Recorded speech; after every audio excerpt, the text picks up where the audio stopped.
on their children. Anambra State House of Assembly passes bill for a law prohibiting touting in the state. President Tinubu inaugurates sixth session of ECOWAS Parliament as 6 Russian planes have been destroyed by a drone in Ukraine war. Hello, beautiful morning to you and welcome to Breakfast News at 8.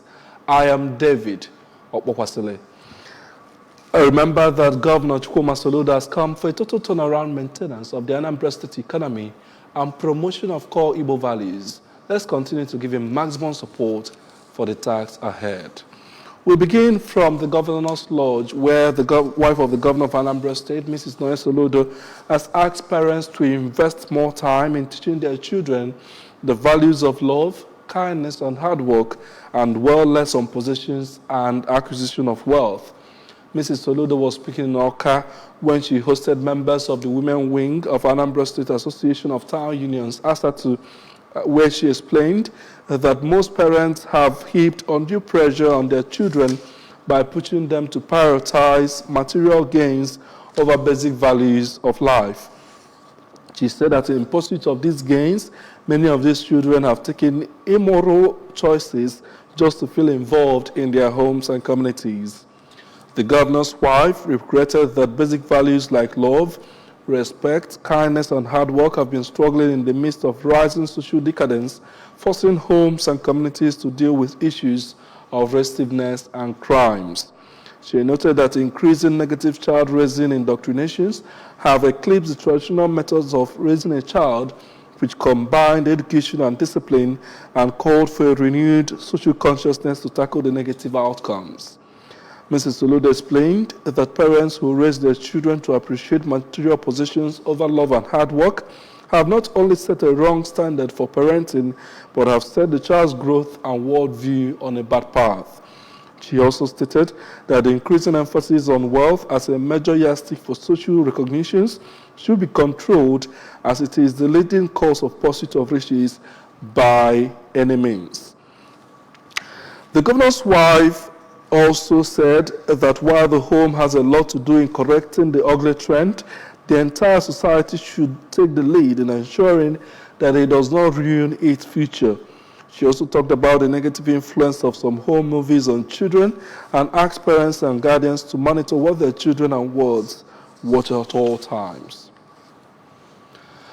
From the State House of Assembly, with a decisive step towards curbing the menace of touting in Anambra State, a bill for a law to provide for the prohibition of touting in the state has been passed.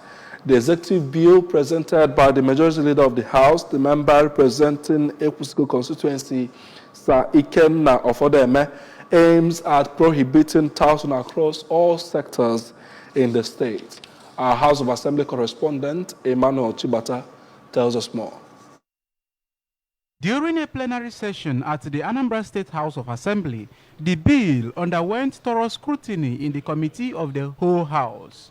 The bill was passed following a motion by the majority leader, Sir Ikenna, for its third reading and was seconded by the minority leader, Honorable John Bosco Akebobi, representing Nnewi South 1 constituency. The Speaker of the Assembly, Right Honorable Somtochukwu Udeze, announced that the law would come into force from 10th April 2024, immediately it is assented to by the Governor, Professor Chukwuma Soludo. The law to provide the prohibition of touting and related activities in all sectors in Anambra State is third reading and passed into law. Speaking shortly after the plenary, the majority leader, Sir Ikenna, said the bill, once enacted into law, will empower authorities to crack down on individuals engaging in all forms of touting activities, thereby restoring order and enhancing public safety across the state. He lamented that touting has long been a problem, causing disruptions and inconvenience to residents and visitors alike, and said that by outlawing touting, the government aims to create a more conducive environment for business activities to thrive. Sir Ikenna maintained that the activities of touting have been reducing the revenue of the state, saying that the law will checkmate such an ugly trend. He further said the law exonerated all forms of torture for touts, but has provided provisions for punishment. Every day, people cries too much. Where it affects Anambra State much, as why we have not been able to raise our IGR was actually what triggered the production and for us to work towards this anti-touting bill. We are trying to close all the loopholes. Emmanuel Shibata, ABS News. James Catholic Parish, Newe, and the Catholic Women Organization have immortalized the founder of Tony Ma's group of companies, late Sir Anthony Obiaboso Enuk, through the inauguration of Anthony Enuk Group of Schools, Neni.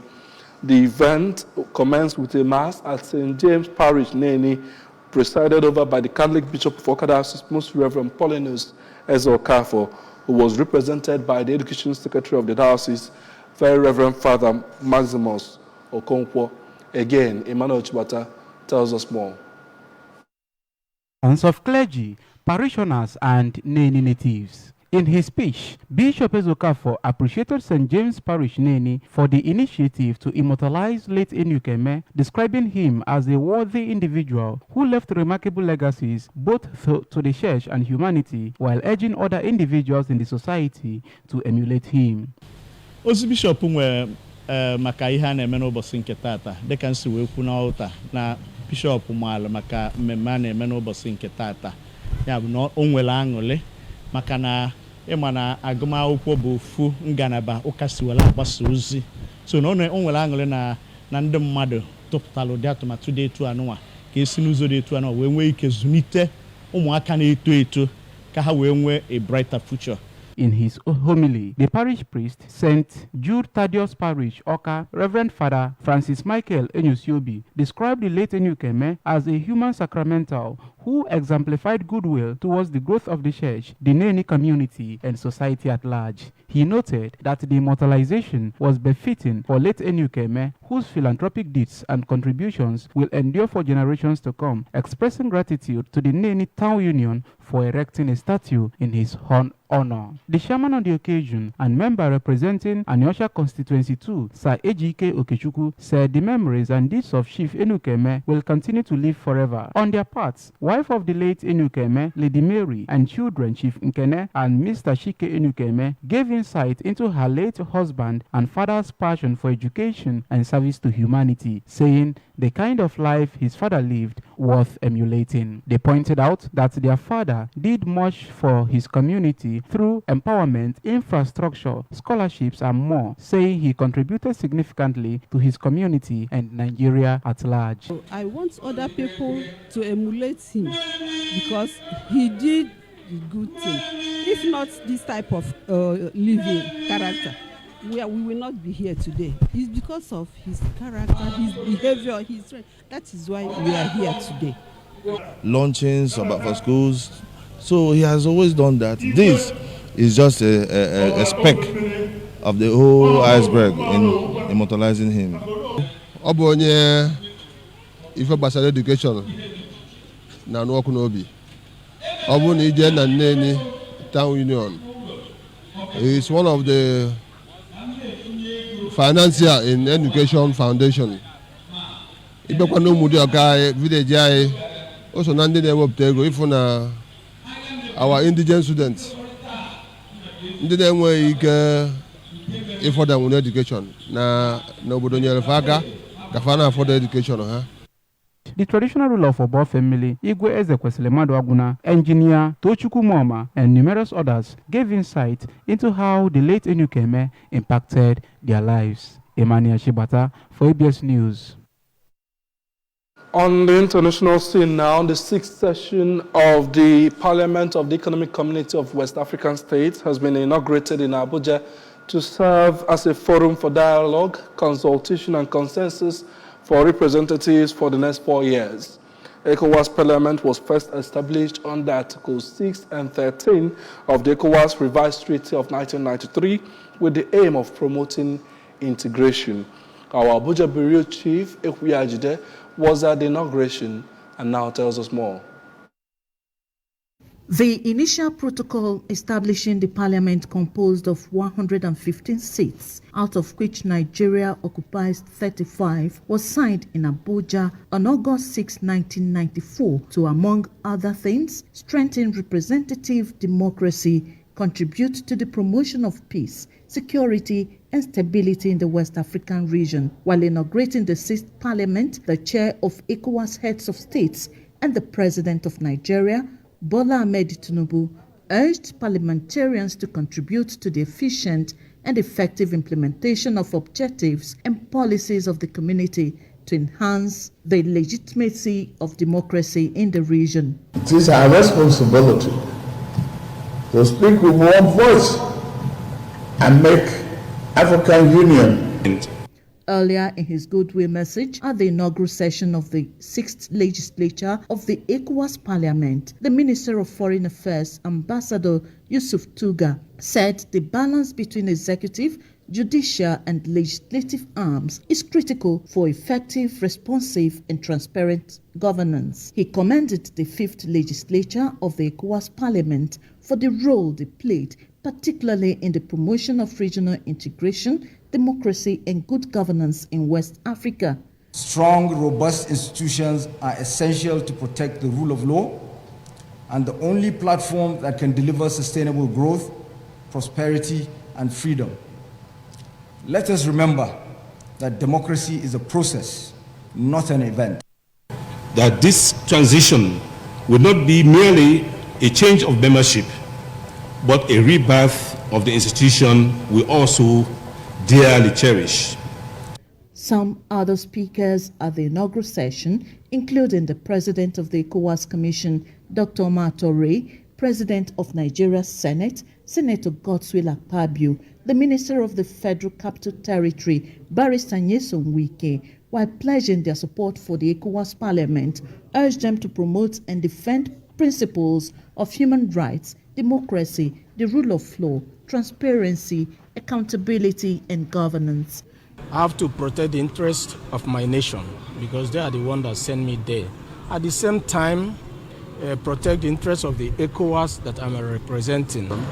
We have a lot of insurgency across the sub-region. So it is our responsibility to work with the ECOWAS Commission and to work with the ECOWAS heads of government. The 6th Parliament is expected to be headed by a speaker from Togo, based on rotational basis.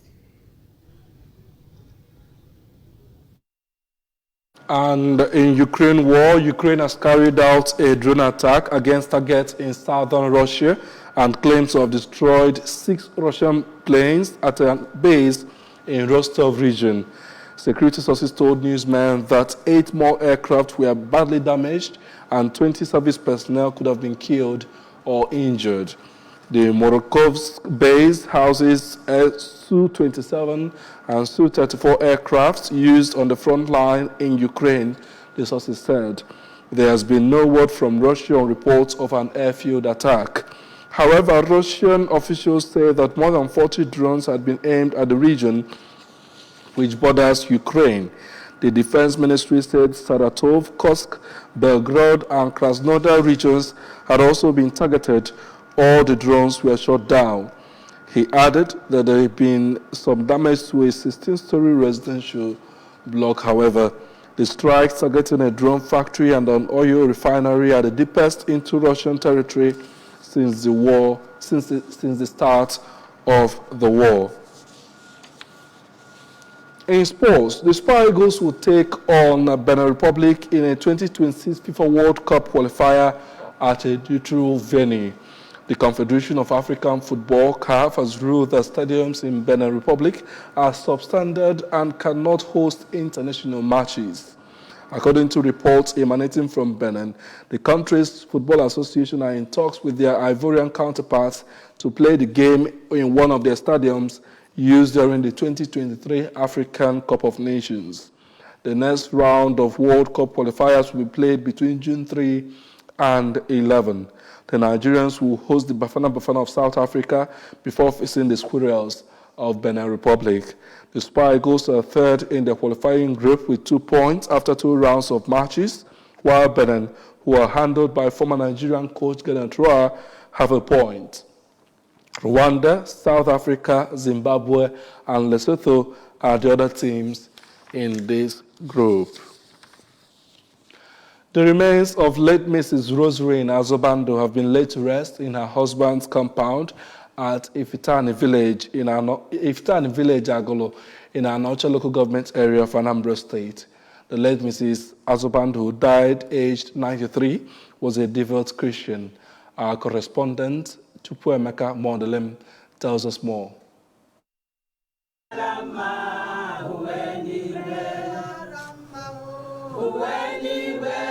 The final journey of late Mrs. Azobando commenced with a funeral service held at her husband's compound, where the choir thanked the Almighty God for the life of the deceased through special renditions. In a sermon, Venerable Geoffrey Orji charged Christians to always prepare for death, which is inevitable, by living a holy life so that they will make heaven after their sojourn on earth. Venerable Orji thanked God for the life of late Azobando, whom he said was kind-hearted and submissive to her husband till her death, and enjoined married women to emulate the lifestyle of the deceased by being kind to people and submissive to their husbands for them to make heaven after their lifetime on earth. Now, this woman, Inendrianya, Oyirendumboy, Mboye, Wonye, Nenema, Obi Yocha, Onaha like a mother or number. If woman na gbe ago bianye mmadụ ina ni fun okara tonya. In a funeral oration delivered by one of the daughters of the deceased during the service, Mrs. Ijeoma Nneji Azobando described her late mother as God-fearing woman who loved her children and humanity as she went far and wide to provide for them and the needy. We are in this sorrow, we are mourning, but we take solace that you are in the bosom of the Lord. That has no sting, sorrow, or sign for those who died in the Lord, because we know you have died in the Lord. You have just entered the gates to eternal bliss, peace, and rest. On his part, her first son, Mr. Ikemefuna Azobando, expressed gratitude to God for blessing their mother with longevity and described her as a loving mother who cared for him even in hard times, and prayed God to reward her with eternal life in his bosom. Mother she has been so good and so kind, such a lovely and caring mother. In his tribute, a relative of the deceased, Mr. Benaya Orahuelo, also disclosed that she contributed to his success by accommodating him when he returned to the southeast from the northern part of Nigeria till he joined the Nigerian military. The funeral ceremony of late Mrs. Azobando climaxed with interment and performances by her family members and relatives.